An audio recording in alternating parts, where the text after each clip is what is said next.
Hello students, how are you all. I hope कि आप सब मस्त होंगे, घर पर पूरी तरह से स्वस्थ होंगे। तो एज यू ऑल नो, हमारा चैप्टर नंबर 4 चल रहा है और प्रीवियस लेक्चर यानी कि कल के लेक्चर में हम लोग ने कुछ एक इंपॉर्टेंट टॉपिक्स कंप्लीट किए थे, जिसमें हमने कल यानी कि पोलैरिटी ऑफ बॉन्ड को कंप्लीट किया था। ठीक है, और हम लोग ने वीएसीपीआर थियरी की शुरुआत की थी। तो प्रीवियस लेक्चर में हमने वीएसीपीआर थियरी की शुरुआत की थी। बट बेसिकली ये थियरी को क्यों लाना पड़ा, साइंटिस्ट ने इस थियरी के बारे में क्यों सोचा, तो हमने आगे कोसेल लुईस की थियरी पढ़ी। बट वहां पर कोसेल लुईस की थियरी में हमने ये पढ़ा कि कोसेल लुईस की जो थियरी है वो मॉलिक्यूल के ज्योमेट्री के बारे में नहीं बताता कि भाई उसका ज्योमेट्रिकल शेप यानी कि उसका ज्योमेट्री क्या होगा, उसके बारे में कोसेल लुईस थियरी बताता नहीं है। तो हम लोग यहां पर पढ़ेंगे वीएसीपीआर थियरी। अब वीएसीपीआर थियरी के जरिए हमें मॉलिक्यूल के स्ट्रक्चर के बारे में तो पता चलता ही है, लेकिन हम लोग यहां पर क्या करेंगे और भी कुछ एग्जांपल्स लेकर समझेंगे। लाइक हमने कल के लेक्चर में ये देखा कि अगर हमें सेंट्रल एटम को डिनोट करना है तो उसको ए से करते हैं, ये उसका सेंट्रल एटम को डिनोट करने का है, मतलब कि इस तरह से डिनोट करते हैं। और कोई भी मॉलिक्यूल में जो सराउंडिंग एटम्स होते हैं उसको हम लोग बी से रिप्रेजेंट करते हैं। यहां पर सराउंडिंग एटम जिसको हमने बी से रिप्रेजेंट किया। ठीक है, तो जरा ध्यान देना, आज हम लोग टेबल बनाएंगे। अभी हम लोग वो मॉलिक्यूल देखेंगे जिनके सेंट्रल एटम के पास, अब जरा ध्यान से सुनना, सेंट्रल एटम के पास लोन पेयर ऑफ इलेक्ट्रॉन हो सकता है और बॉन्ड पेयर ऑफ इलेक्ट्रॉन हो सकता है। लेकिन हम लोग अभी वो मॉलिक्यूल देखेंगे, उन मॉलिक्यूल का ज्योमेट्री देखेंगे जिनके सेंट्रल एटम के पास कोई भी प्रकार का लोन पेयर ऑफ इलेक्ट्रॉन नहीं होता, यानी कि सारे के सारे कैसे रहते हैं, बॉन्ड पेयर ऑफ इलेक्ट्रॉन रहते हैं। हम लोग पहुंचे पेज नंबर 110 पे। ठीक है, geometry of molecule in which the central atom has no lone pair. ठीक है, जरा ध्यान से देखना, geometry of molecule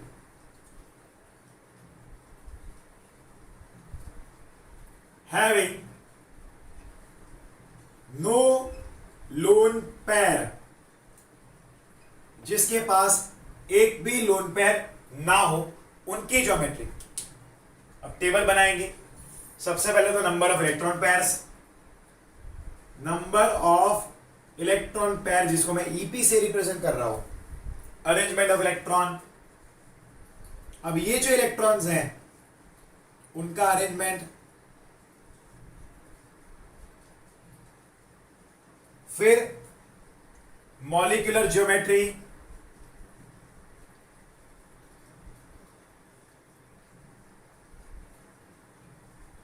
and last है उसके एग्जाम्पल्स। ठीक है, चलिए बनाते हैं। अब यहां पर टाइप नहीं दिया कि ये कौन से टाइप का मॉलिक्यूल है, तो वो मैं यहां पर लिख दूंगा।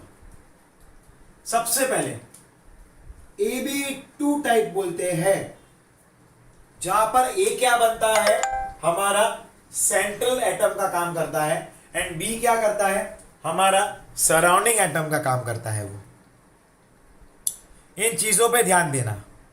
ठीक है, पे अटेंशन हियर। अब यहां पर ऑब्वियस है कि भाई ये दो जो है सराउंडिंग एटम है, तो वही क्या शो करता है, बॉन्डिंग इलेक्ट्रॉन्स करता है, नंबर ऑफ इलेक्ट्रॉन पेयर्स तो दो हो गए। इनके अरेंजमेंट क्या हुई, ये सेंट्रल एटम हुआ और ये यहां पर सराउंडिंग एटम बन गया। ठीक है, अब इसका स्ट्रक्चर होता है लीनियर। कैसा होता है, लीनियर। और इससे बना हुआ जो मॉलिक्यूल होगा उसका स्ट्रक्चर भी क्या रहेगा, लीनियर। अब अगर हम यहां पर देखेंगे तो इसका एंगल क्या बनेगा, तो ये हाफ सर्कल हुआ, इसका एंगल 180 डिग्रीज रहता है।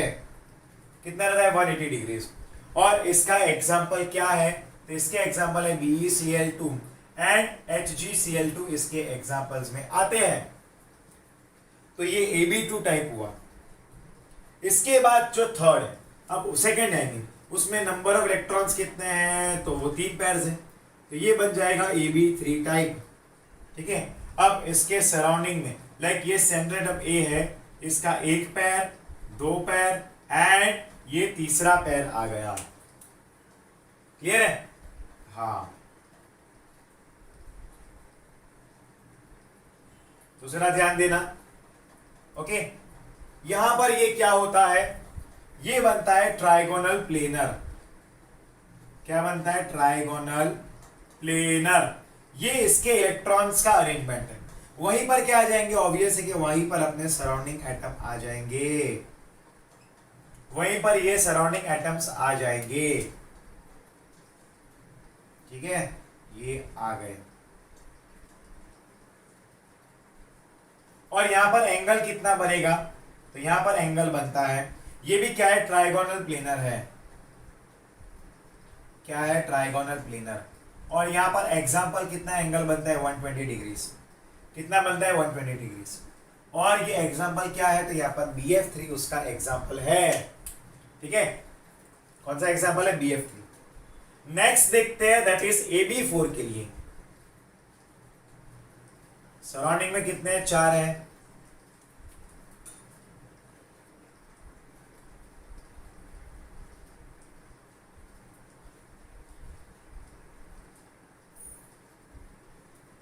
ठीक है,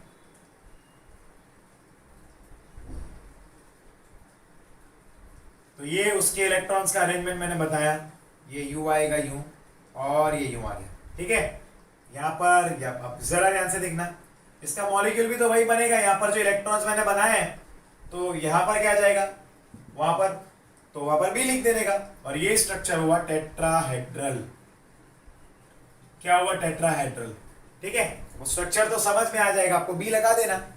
इसका एग्जांपल है दैट इज CH4 और एक और है NH4+। ये भी इसके एग्जांपल है। फिर हम लोग लेते हैं जब AB5 टाइप आए, यानी कि सराउंडिंग में 5 इलेक्ट्रॉन्स होंगे, यानी कि 5 बॉन्डेड पेयर होंगे, तो क्या बनेगा? लाइक इसको मैं यहां पर बनाता हूं, ये A है, डायरेक्ट इसके कंपाउंड बनाता हूं। ये एक B, ये दूसरा B, ये तीसरा, ये चौथा, और ये आएगा दैट इज 5वां। ठीक है,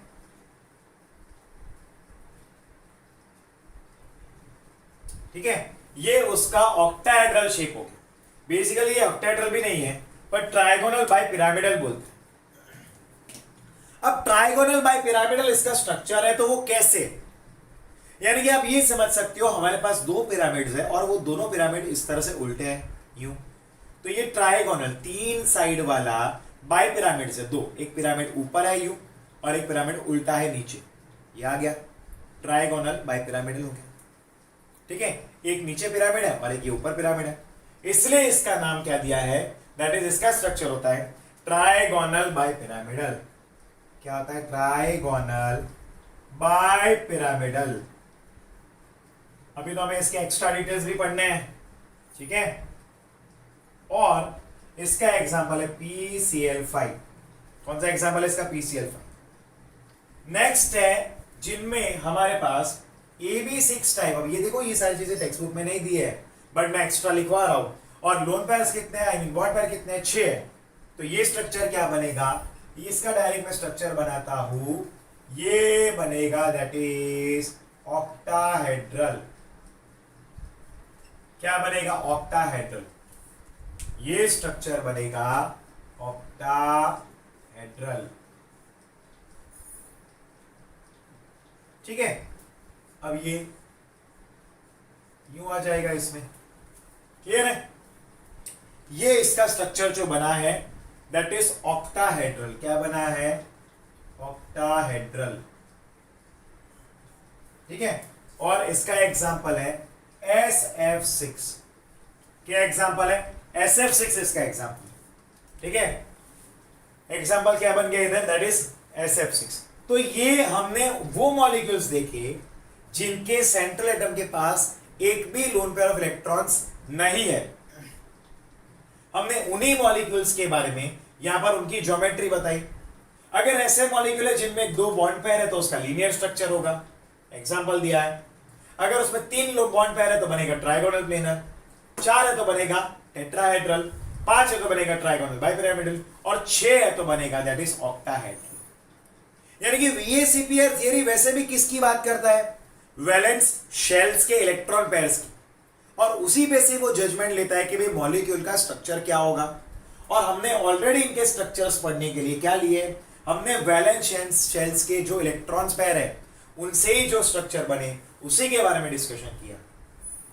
क्लियर है?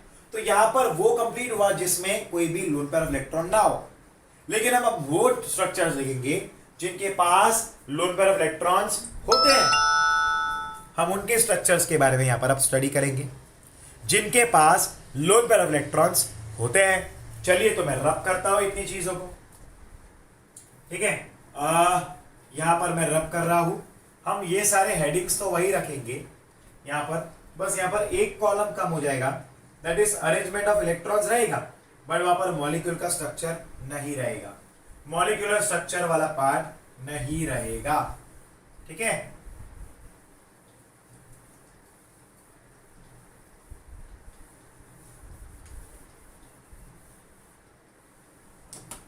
बच्चों यहां पर ध्यान से देखना, अब हम लोग किसके लिए लेंगे? Having lone pairs. इतना चेंज कर दिए, क्या बड़ी बात है यार, इसमें कहां शक्तिमान बनना है हमें। अभी देखो मॉलिक्यूल का टाइप, तो टाइप ऑफ मॉलिक्यूल बोल सकते हैं, फिर number of bond pair, number of bond pair, ठीक है, फिर number of lone pair, number of bond pair and number of lone pair of electrons. आप समझ गए ना यार। फिर है अरेंजमेंट ऑफ इलेक्ट्रॉन्स, अरेंजमेंट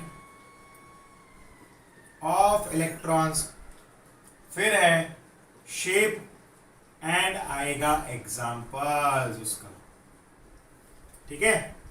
तो ध्यान से देखते रहना बच्चों। अब सबसे पहले है Ab2E टाइप। अब यहां पर मैंने ये सारी बातें तो आपको बताई कि A यानी कि सेंट्रल एटम बनेगा, B यानी कि सराउंडिंग एटम बनेगा, लेकिन मैं आपको यहां पर एक और चीज ऐड करवाऊंगा, E यानी कि लोन पेयर ऑफ इलेक्ट्रॉन्स बताता है।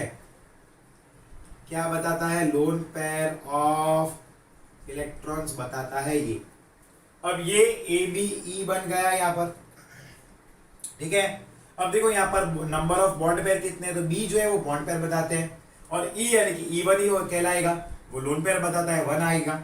अब इलेक्ट्रॉन्स का अरेंजमेंट बनाते हैं, ये A, यहाँ पर ये B, यहाँ पर ये B, और यहाँ पर ये उसका आ गया लोन पेयर। ये बन गया ट्राइगोनल, ट्राइगोनल प्लेनर, और इसका शेप क्या बना? बेंट शेप बनेगा ये मॉलिक्यूल का। क्या बनेगा? बेंट शेप, लाइक SO2 है एंड O3 है, बेंट शेप यानी कि यू होगा। क्लियर है? बेंट शेप यानी कि जैसे कि ये सल्फर है, तो यहाँ पर ये डबल बॉन्ड, यहाँ पर ये डबल बॉन्ड। अब इसके 2 लोन पेयर्स, इसके 2 लोन पेयर्स, और इलेक्ट्रॉन रहेंगे, और इसका एक लोन पेयर रहेगा। ये SO2 का 3D स्ट्रक्चर हुआ। सेम वे हमने O3 का तो 3D स्ट्रक्चर पढ़ लिया है। इसके बाद आता है AB3E टाइप। अब यहां पर ये B3 दिया है, तो कितने बॉन्ड पेयर आएंगे? 3। लोन पेयर कितने आएंगे? 1। और इसका स्ट्रक्चर क्या आएगा? ये A है, ये B है, ये B है, और ये B है, ठीक है।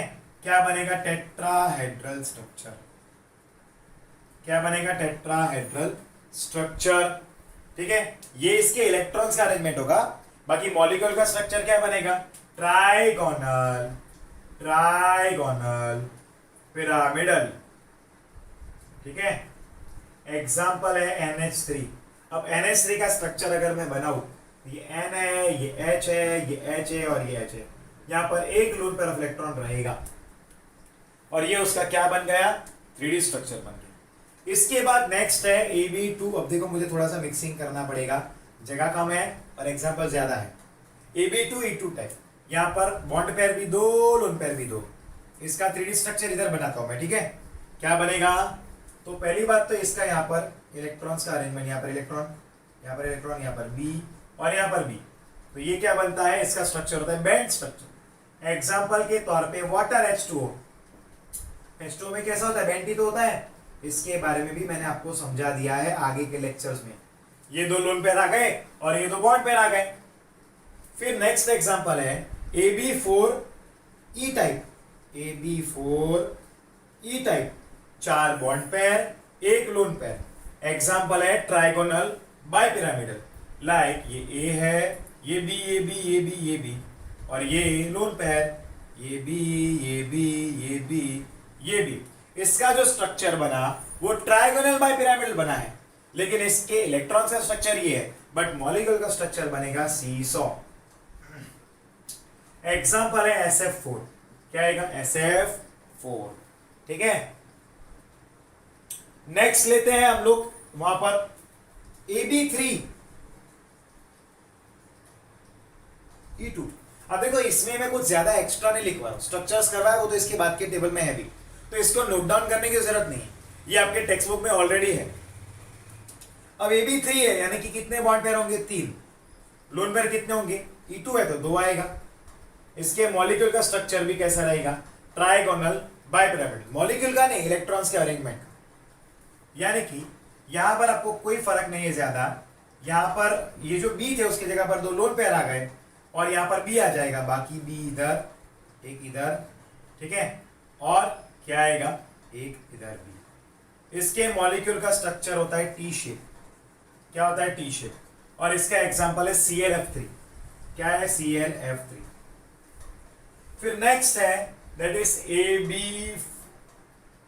AB5E type, 5 bond pair, 1 lone pair, E1 हुआ तो मॉलिक्यूल में A सेंटर है, इसके इलेक्ट्रॉन्स का अरेंजमेंट यहाँ पर ये B, ये तीसरा, ये चौथा, ये 5वां और ये लोन पेयर। अब इसको क्या बोलते हैं, ऑक्टाहेड्रल बोलते हैं। ये उसके इलेक्ट्रॉन्स का अरेंजमेंट हुआ, बॉन्ड पेयर ले या लोन पेयर ले, ऑक्टाहेड्रल। और इसका मॉलिक्यूल का स्ट्रक्चर क्या बनेगा, स्क्वायर पिरामिडल। स्क्वायर पिरामिडल यानी कि ऊपर के साइड में 4 साइड्स आएंगे, ठीक है, BRF5, ये आएगा उसका स्ट्रक्चर, उसका एग्जाम्पल। और लास्ट है AB4E2 टाइप, कितने bond pair, 4, lone pair 2, electrons का अरेंजमेंट आएगा ऑक्टाहेड्रल शेप में। ये B है, ये B है, ये B है, ये B है, यहां पर 1 2 3 4 बॉन्ड पेयर आ गए और 2 लोन पेयर बता दिए मैंने यहां पर। ये भी क्या हुआ, ऑक्टाहेड्रल, इसके इलेक्ट्रॉन का अरेंजमेंट हुआ, लेकिन इसके मॉलिक्यूल का शेप होता है स्क्वायर प्लेनर। क्या होता है, स्क्वायर प्लेनर, इसके मॉलिक्यूल का अरेंजमेंट होता है। एग्जाम्पल है XeF4, एग्जाम्पल क्या है, XeF4, ठीक है। तो यहां पर ये भी मॉलिक्यूल खत्म हुए।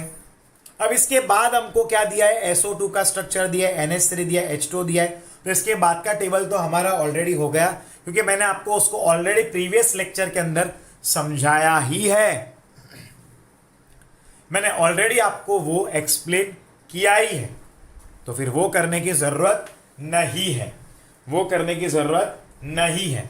अब हम लोग क्या करेंगे, इसके बाद हम लोग एक और नया टॉपिक करेंगे, वो है इन मॉलिक्यूल्स के कैसे हाइब्रिडाइजेशन ढूंढते हैं। वो नहीं सिखाया, टेक्स्ट बुक के अंदर नहीं दिया, तो वो मैं आपको सिखा देता हूं, ठीक है। जरा ध्यान देना, अब मैं इसको रब कर रहा हूं, जो एक्स्ट्रा डिटेल्स मैंने लिखवाया, लाइक ये लिखवाया, उसको आप लिख लेना, एक्स्ट्रा डिटेल्स लिख लेना, ठीक है। चलिए नाउ पे अटेंशन हियर। अब मॉलिक्यूल का हम लोग कैसे हाइब्रिडाइजेशन ढूंढते हैं, ठीक है, how can we find the hybridization of the molecules. Molecules का हाइब्रिडाइजेशन कैसे फाइंड करते हैं। अब यहां पर हाइब्रिडाइजेशन का टॉपिक है, तो मैं आपको एक छोटे से फॉर्मूला देकर 3-4 एग्जांपल देकर कंप्लीट करवाऊंगा। अब अगर आपको किसी भी मॉलिक्यूल का हाइब्रिडाइजेशन फाइंड करना है, तो फॉर्मूला है 1/2 V + M - C + A, ठीक है। V यानी कि number of electron in outer most orbit of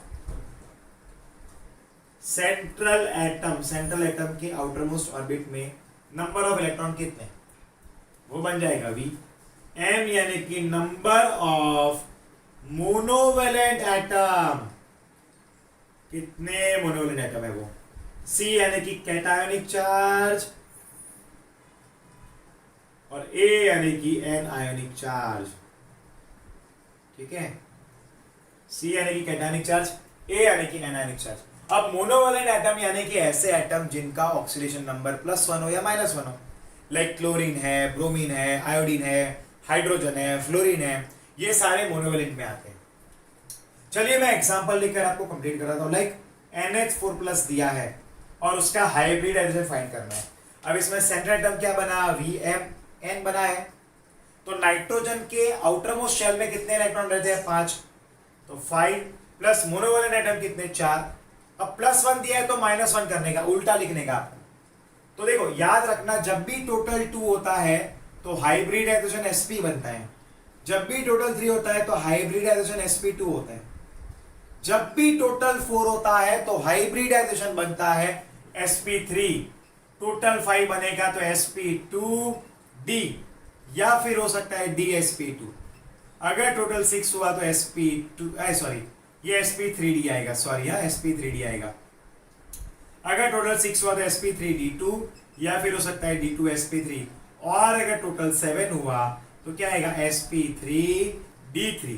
ठीक है, ये चीज को याद रखना। अब देखो इसका टोटल, इसका ये सब तुमने किया तो क्या है, 9 में से गया तो 8/2 यानी कि रहेगा 4।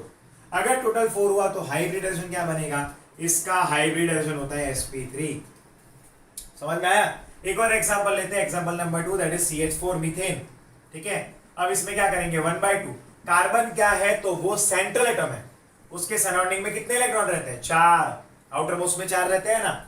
मोनोवेलेंट एटम कितने हैं, 4 हाइड्रोजन है मोनोवेलेंट उसके आसपास में, तो +4, ऊपर कोई चार्ज है तो नहीं है, तो कुछ नहीं लगाने का, 0। तो 8/2 यानी कि 4, और 4 होता है तो क्या आता है, sp3 हाइब्रिडाइजेशन। समझे क्या आया, sp3 हाइब्रिडाइजेशन। नेक्स्ट लेते हैं नंबर 3 एग्जांपल, जरा ध्यान देना। लाइक हम लोग लेते हैं CO3 का, हमें फाइंड करना है कि भाई हाइब्रिडाइजेशन क्या। तो जरा ध्यान से देखना, 1/2 V वाला फॉर्मूला है ना। यहां पर कार्बन क्या है, सेंट्रल एटम है, सराउंडिंग में इलेक्ट्रॉन्स 4 होते हैं।